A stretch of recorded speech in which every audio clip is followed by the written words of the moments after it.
"My mother!" I screamed into a microphone at a Ukrainian Youth Association Mother's Day concert in Hamilton, Ontario.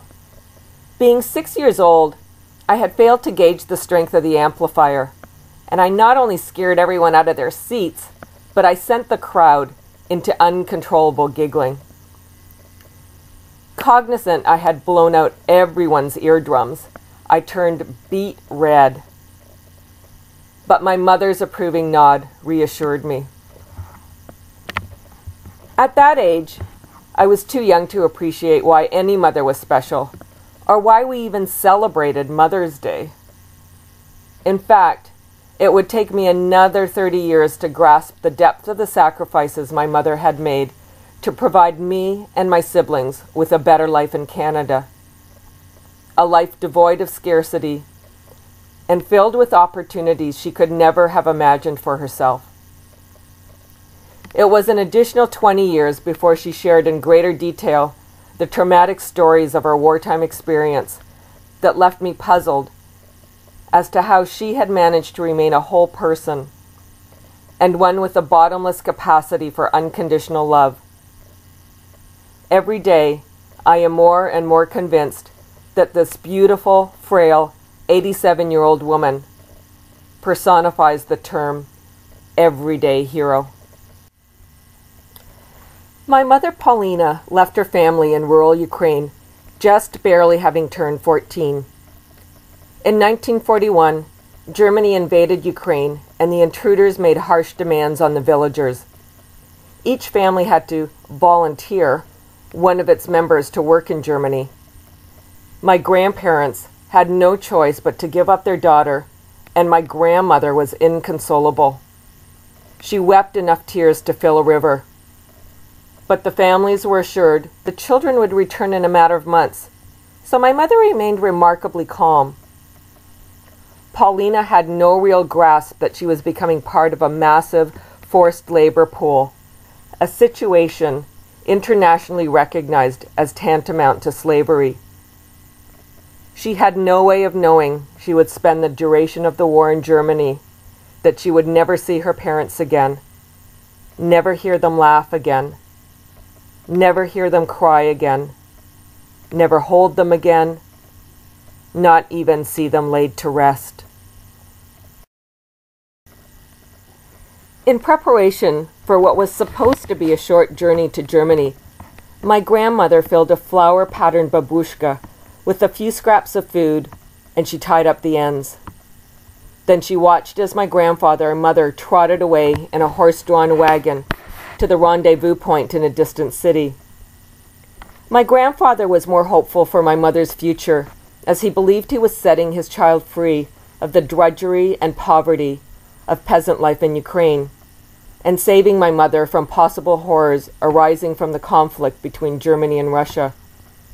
But I am sure he looked in terror as he observed my mother being herded into a freight train whose car was so tightly packed with fellow travelers that there was no room to slide down to even sit. And how could he have known that the journey would turn into more than a month, as the trains repeatedly encountered tracks damaged by the war? The girls ate, standing up, at least while the food lasted, performed bodily functions, and even slept in this upright position. Amongst Paulina's fellow travelers were young girls transitioning into womanhood and experiencing, for the first time, the flow of blood, with no means to control it.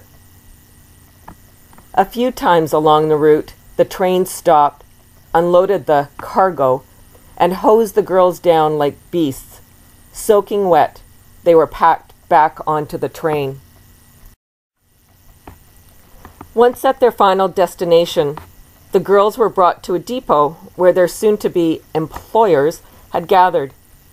Displayed on a platform like chattel, the girls were arbitrarily selected, and my mother landed at a hotel dedicated to housing German soldiers on leave. Just down the street, another hotel was a holding area for POWs. My mother was fortunate to be under the tutelage of a maternalistic and kind woman running the hotel, but she worked endlessly cooking and cleaning the premises in return for her food and board. But it was a time of shortages for everyone, so whenever she was sent to the basement to retrieve provisions, she pocketed a handful of sugar and took small licks during the day to ward off the hunger pangs. The town my mother was in the middle of a war zone, and bombing was frequent and terrifying. In one instance, she had escaped certain death after just having left an area that was completely decimated. But the terrors loomed ever closer. The building across the street was bombed, and my mother accidentally stumbled into a corridor lined with corpses that had been dragged out from the devastation. Paulina served there until the war's end, where, still a young woman, she was left homeless and without means. She found odd jobs and bunked wherever she could. England was looking for workers to fill their factories in the post-war ramp-up, and my mother took another risky voyage, eventually landing as a worker in the cotton mills. The industrial conditions were harsh, and the factory atmosphere was saturated with microscopic cotton fibers. But my mother found companionship in the Ukrainian community in her area, and eventually she met my father, Bohdan, at a dance in a displaced persons camp. Very much in love, not surprising as both had movie star looks, my mother became pregnant with my older brother, whom she had to raise the first few years virtually as a single mother, as my father was still restricted to the camp. But eventually he was released, and my parents became active members of the Ukrainian community, working hard to support their fellow Ukrainians who are unable to return to even visit family in Ukraine due to Soviet politics. And my parents became thriving and contributing members of British society by opening up a Ukrainian-style deli that achieved great success in their neighborhood. Seeking an even better life abroad, and while 8 months pregnant with me, my parents emigrated to Hamilton, Ontario. Paulina continued her life as a working mother and raising us at the same time, never questioning the fact that she needed to work in order to provide us with the best home and future that she could.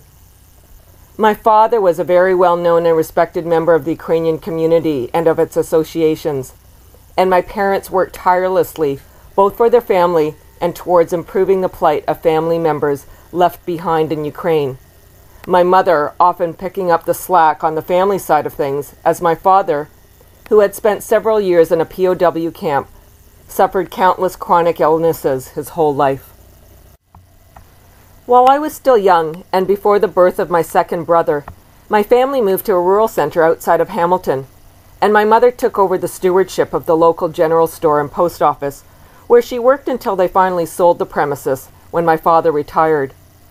But retirement was not really in my mother's or father's vocabulary. We had an open-door policy in effect at the family home, and we hosted visitors from Ukraine or new additions to the community who had arrived from Ukraine and Poland. And my mother helped run and cater weddings and special events at Hamilton's Ukrainian Cultural Center. My mother never stopped moving until her early 80s. It took degenerative disc disease to bring her to an almost complete halt, as simple mobility now became a huge task for her. But she and my father had left the Ukrainian Cultural Center with a healthy financial surplus that still helps keep the center running to today. With my father's passing 2 years ago, my mother held us all together with her fortitude and an inspiring passion to just keep being. My siblings and I are closer to her than we have ever been, and my day feels incomplete if I do not talk to her twice daily. Though she only achieved a low level of formal education, she never fails to amaze me with her insights into complicated world events and her endless craving to keep abreast of what is going on throughout this planet. But it cuts me to the core to watch her grieve over the current political and economic crisis in Ukraine. As a senior, she has limits as to what she can contribute financially to those in need in her homeland. But together with her children, she is still rallying to find ways to help those in need in the country that bore her. My mother is, and always will be, an everyday hero beyond compare.